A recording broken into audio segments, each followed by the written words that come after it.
And now on Oprah Radio. It's the Dr. Laura Berman Show.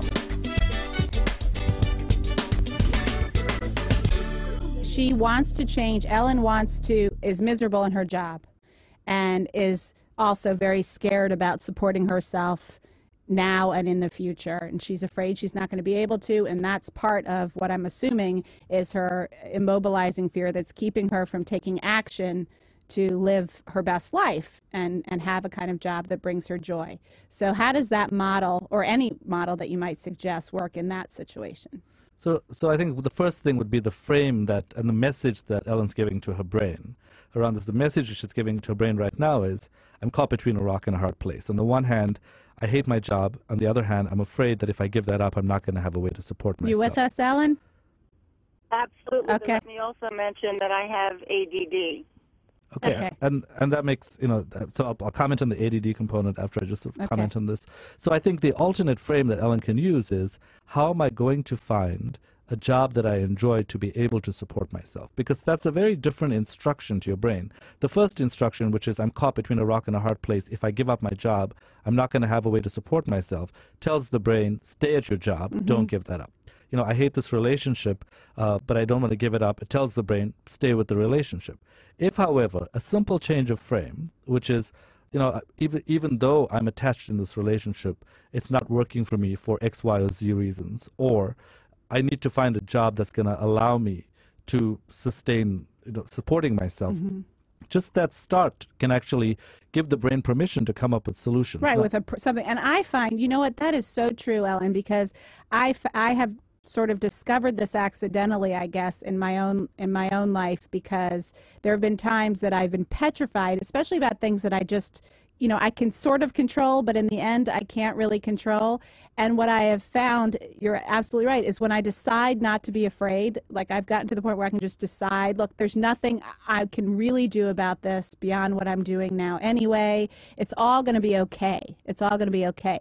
As soon as I really connect with that, my brain opens up to all these options become available, either ones that I see or ones that occur to me. So that's sort of what you're saying, right? Is that you very much so. Absolutely. You move into a proactive mode that mobilizes your brain rather than paralyzing it. Absolutely. And I think one of the points that Ellen made was that she said she had ADD.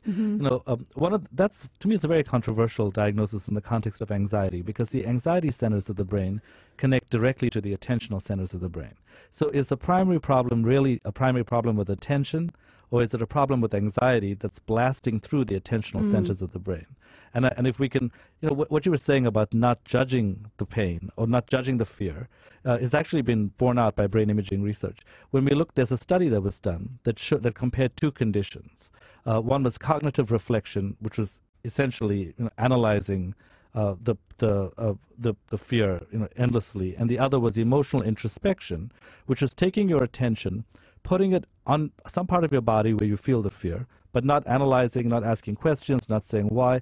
And what we found was that if you don't ask questions and just place your attention on where you feel the fear in your body. Right, the tightness in your chest or the drop in your stomach. It actually decreases amygdala activation, so decreases activation in the fear center of the brain, whereas cognitive reflection tends to increase amygdala activation. Yeah, I could see that because you're ruminating. That's right. All right, so you're suggesting that in Ellen's case, it may not even be ADD. It may be anxiety that looks like ADD because she's so anxious about everything. That's right. And because the anxiety center of the brain connects with the attentional center of the brain, I think you have to first make sure that, because she's so anxious, you can't really separate those two things out. Yeah. Okay. And so after you kind of reframe and talk to your brain, reframe your thought, then what do you do?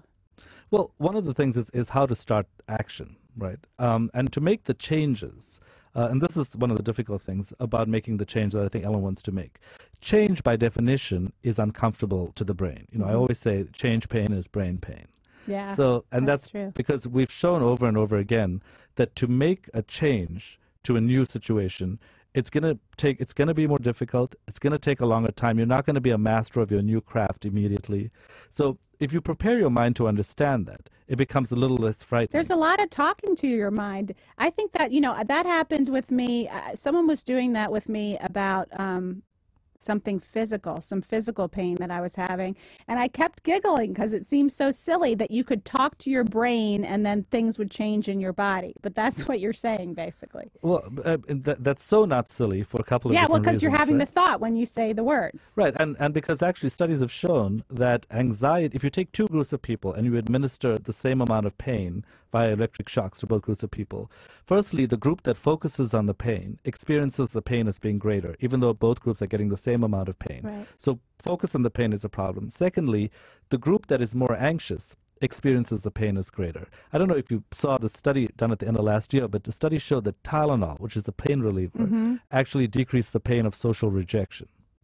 Ah, because you're not in physical pain, so then the Right. social rejection pain Because doesn't our hurt brains, as much. basically, Because you're in a pain mode. that's right. All right, wait, hold on. I just want to make sure if you're just tuning in, we're talking to Dr. Srini Pillay. His book is Life Unlocked, 7 Revolutionary Lessons to Overcome Fear. We're talking to Ellen, who's sort of been paralyzed by fear and going through the steps in, obviously we're talking theory now, and it can be, complicated to put these things into action, but just what the model of releasing yourself from fear looks like. Okay, so we have reframing the fear into something that allows for proaction rather than I'm between a rock and a hard place. And then what was the second thing? What else do you tell your brain? The second thing was essentially not to overanalyze and just to place your attention on a part of your body where you're feeling the pain, because that will decrease activation in the fear center of the brain. Got it. And then what? Well, I mean, it's a whole Well, you treatment. gave the acronym. I'm trying to make Okay, it. so in the acronym, it was refocusing attention was one of the things I talked Okay. about. So in refocusing attention, what you want to do is initially, people who are extremely anxious, like the way Ellen's describing herself, spend most of their day focusing their attention on the fear, because fear captures attention.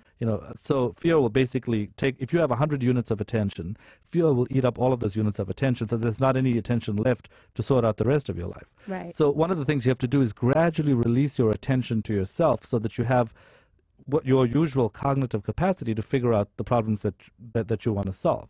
So first you spend 10, 15 minutes a day saying, I'm going to spend 15 minutes a day, or 15 minutes once in the morning, once in the evening, focusing on what I want, focusing on what I imagine, focusing on where I want to be. And that has to be a deliberate exercise, because if you leave a fearful brain in automatic mode, it's going to default back. You can hear the Dr. Laura Berman Show every weekday on Oprah Radio at XM 156 and Sirius 195. Check Oprah.com for showtimes. Live your best life on Oprah Radio.